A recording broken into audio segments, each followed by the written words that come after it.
Halo sahabat Bestari, gimana nih kabarnya? Nah, selain itu juga gimana nih kabarnya Teteh Puput? Alhamdulillah sehat ya Lia. Ini kita bakal ngebahas nih mengenai faktor-faktor yang mempengaruhi penerimaan diri. Tapi sebelumnya boleh gak aku nanya sama Teh Puput? Boleh boleh. Puput, apa sih yang dimaksud dengan penerimaan diri?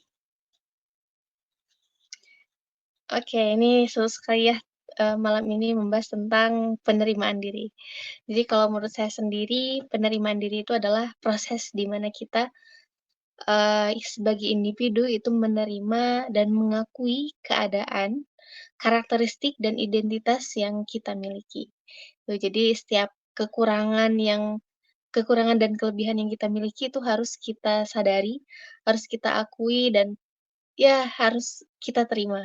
Nah, itu mungkin sedikit tentang, penerimaan diri. Nah, betul banget nih. Jadi penerimaan diri itu kayak kita tuh menerima gitu ya segala kekurangan dan juga kelebihan yang kita Mhm. miliki. Oke, langsung aja ya kepada pembahasan mengenai apa sih faktor-faktor yang mempengaruhi penerimaan diri. Mungkin yang pertama itu akan disampaikan oleh Teh Puput. Untuk itu dipersilahkan. Oke, baik, sahabat Lestari, di sini saya akan mengemukakan ya tentang faktor-faktor yang mempengaruhi dalam penerimaan diri. Yang pertama, adanya pemahaman tentang diri sendiri.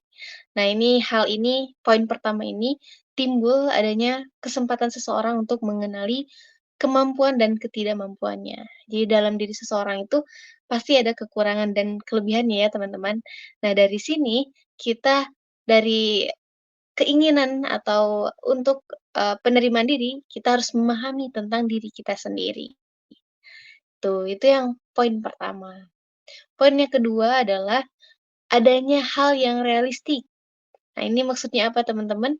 Maksudnya dari hal ini timbul jika individu atau kita bisa menentukan sendiri, harapan kita, bisa menentukan sendiri langkah yang ingin kita ambil.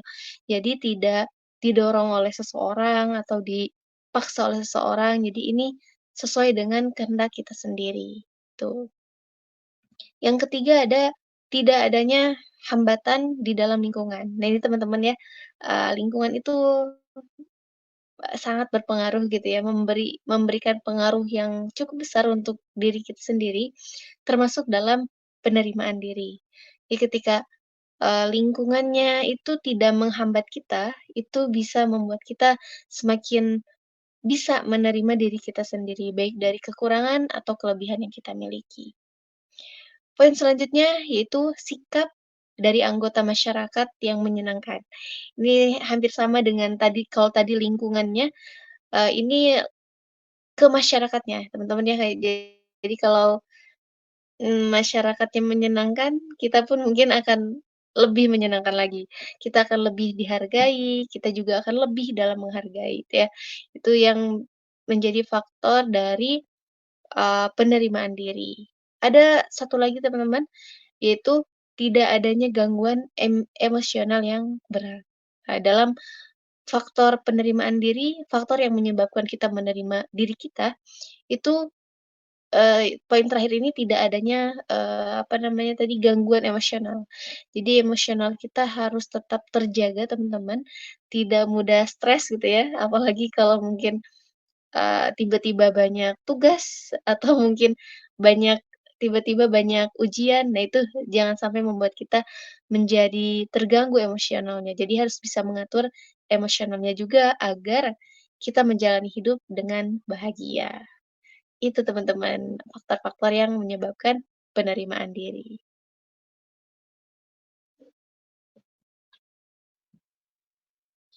Wah, jadi ternyata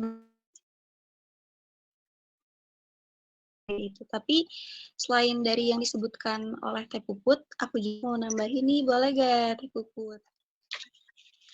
Boleh, sangat-sangat boleh. Nah, Silakan Teh Uli ya. selain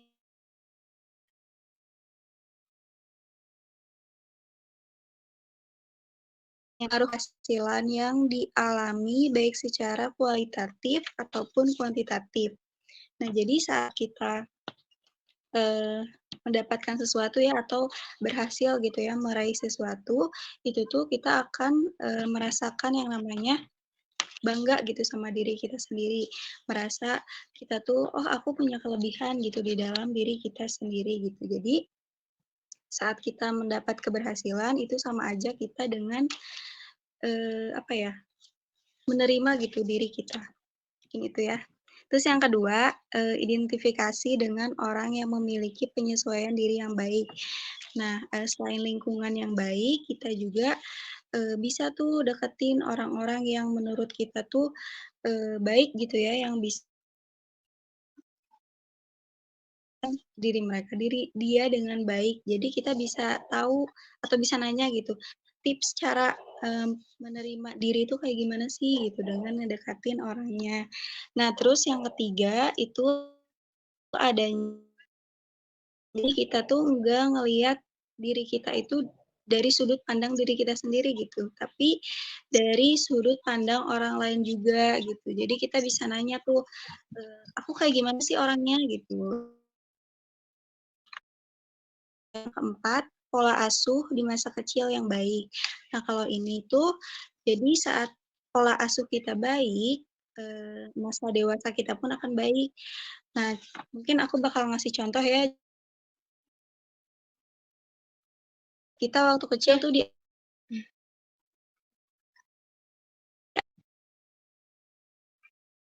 Iya, tuh atau pas dewasa kita tuh bakal ngerasa diri kita tuh gak berguna gitu. Diri kita tuh, banyak kurangnya gitu ya yang, mengakibatkan kita tuh gak percaya diri gitu ya.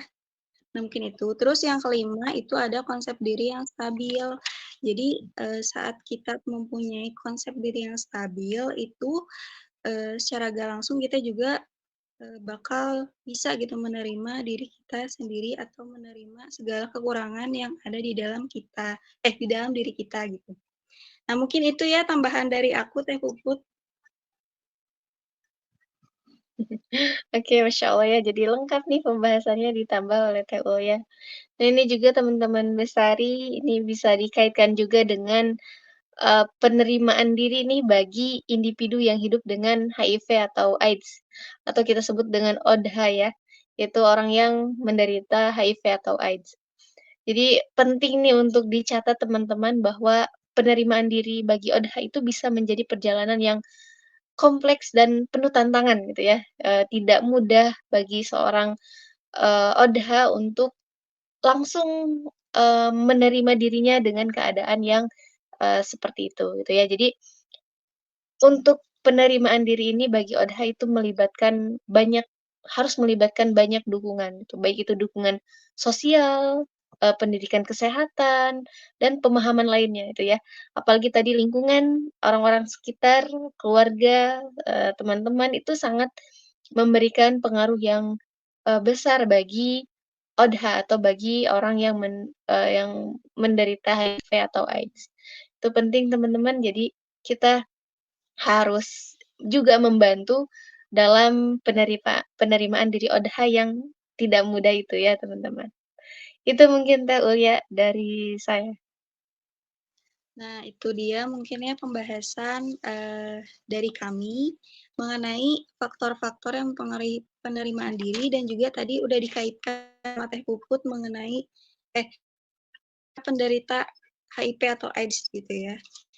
Nah, mungkin sekian ya episode kali ini, semoga bermanfaat dan kalian bisa mengambil hikmahnya ya dari kami berdua. Nah, mungkin sekian dari kami berdua. Assalamualaikum warahmatullahi wabarakatuh. Waalaikumsalam warahmatullahi wabarakatuh. Terima kasih banyak Teh Ulya dan teman-teman.